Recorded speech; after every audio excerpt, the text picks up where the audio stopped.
Hello.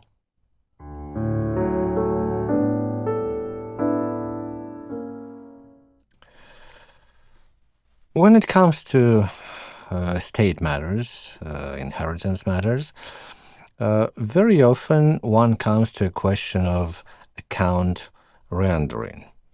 It might become a pivotal point for someone. It might be a cornerstone. It might be the point of a huge conflict.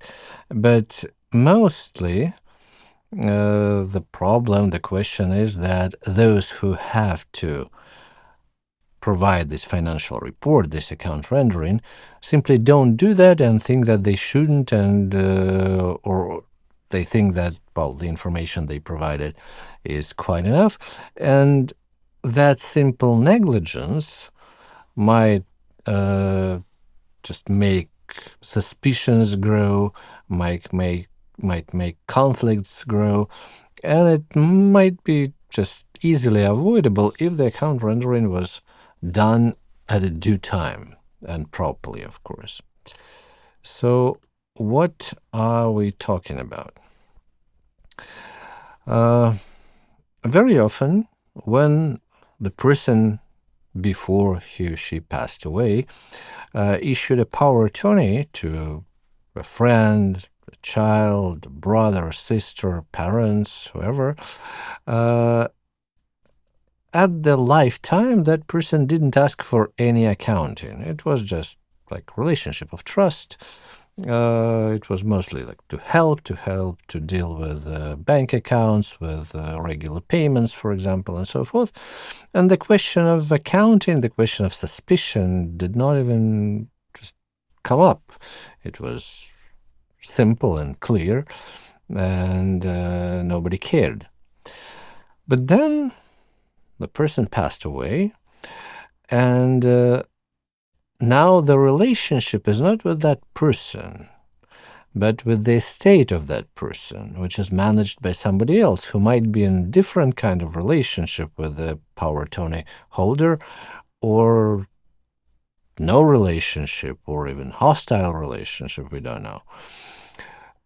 By law, at least at the point of death, the power of attorney holder has to provide this account rendering, has to provide this financial report.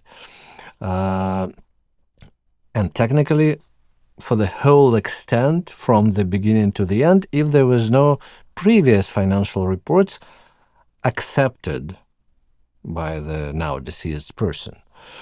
And as we discussed, mostly there are no reports like that. So it might be a point of a conflict, like, oh, you don't want to provide a report, so you have something to hide, so probably you dilapidated money, so probably you stole from our deceased father, mother, grandfather, grandmother, brother, sister, so now we will hold you accountable for that, and so forth. And the person on his or her part saying, I was saying and thinking most like, I was helping, I was doing a favor to that person, I was taking care of that person, and now this is your gratitude. So this is the common, in the sense like usual ground for this conflict. So whenever you take somebody's power of attorney, on one hand, make sure that you stop using it when the person passes away or becomes inapt, because at that point the power of attorney is no longer valid, by the way. But in the meantime, just to protect yourself, either at the point when the power of attorney is no longer necessary, ask the person to withdraw it in the same way as it was done, and get a release and discharge note saying that, okay, well, everything was done okay, I have no further questions, I've received documents and explanations in lieu to account rendering, so nothing else is due, for example. Or if it's ongoing process, at least just as long as your aging, probably parent or grandparent, still mentally apt, ask to regularly sign this release, like let's say annually, so that at the end, when and if you have to officially make this account rendering, at least it would be for the period from the last release to the moment of death, which is easier. In any situation, when you hold somebody's power of attorney with a mandate, when you are mandatory to somebody, remember of this eventual necessity to render an account for what you have done, and that you actually need this release and discharge thing, like quittance en français. So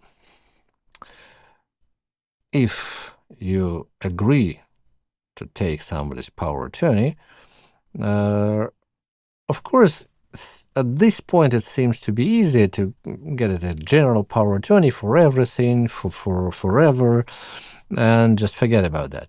But then your account rendering will be more complicated eventually. If it was a limited power of attorney just for this particular act or for this particular period of time, and if you finish the act or the period of time ends before the death of that person, then if that person never asked you to render an account, through the time passing, it will be taken as if it was accepted, and no question should be asked when that person passes away.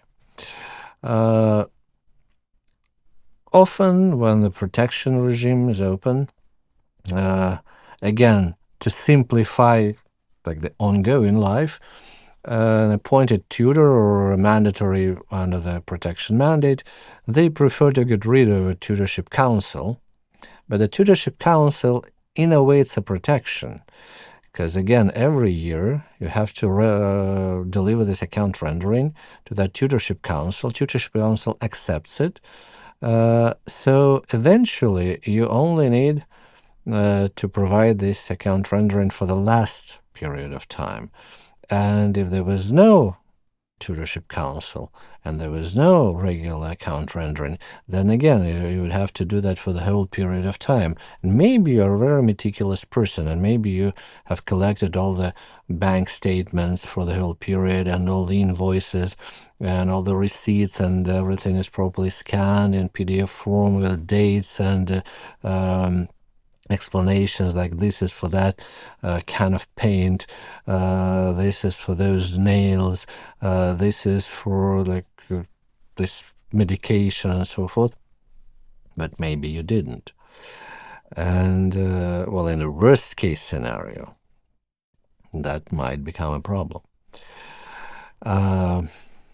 One of the most usual grounds for a conflict in the state matters, at least, is the accounting, the reporting when it comes to a liquidator or liquidators of the estate.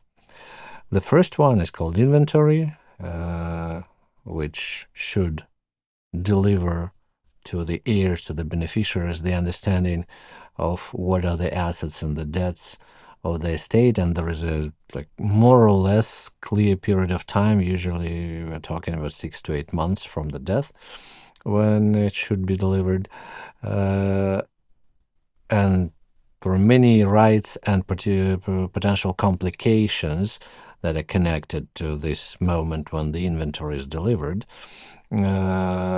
And then annually at least, and of course at the end, the final one, there should be again those financial reports, account rendering, which should show the difference between the initial state in the inventory to this date and to this date and to this date, with explanations, of course, like where did the money go.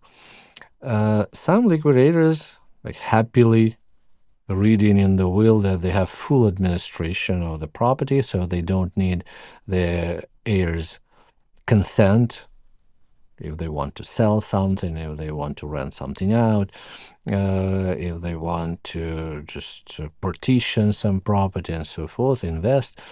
They do that because they have full administration, full power, but forgetting that it's limited by this obligation to render the account or to deliver the financial report with the justification documents. It might be more often than annually, but at least annually should be. And if it's not done, then the person opens him or herself, or the people open themselves to judicial claims against them for just not following their legal obligations properly, for lack of due diligence, for negligence, maybe for fraudulent maneuvering if there is something really suspicious in that. And it's possible that the person honestly thought that he or she has a right to do something, for example, to pay him or herself the debt that he thought was actual from the deceased person, but it might be seen as a fraudulent move, especially if it was concealed in a sense that no information was properly delivered to the heirs, sometimes to the creditors, and so forth.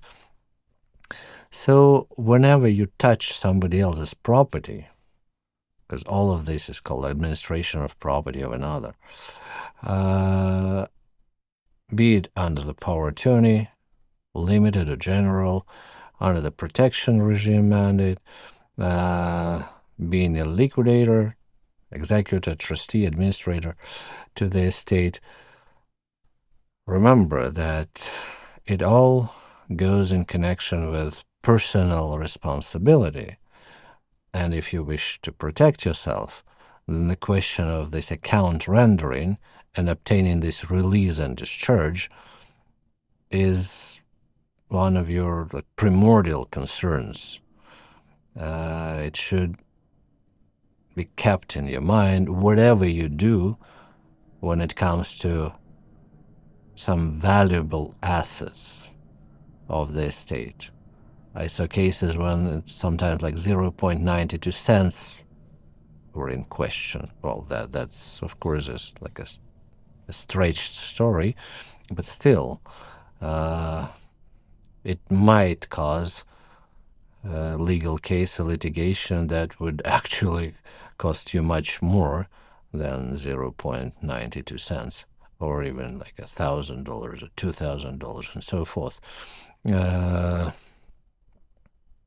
Not to mention that if you remember that whatever you do, you eventually would have to put it in your financial report, that helps you not to make any negligent, grossly negligent mistake, which even if you didn't want to make, would eventually bring a lot of trouble into your life. Account rendering is an important part of administration of somebody's property. It should not be forgotten. Thank you, and have a nice day.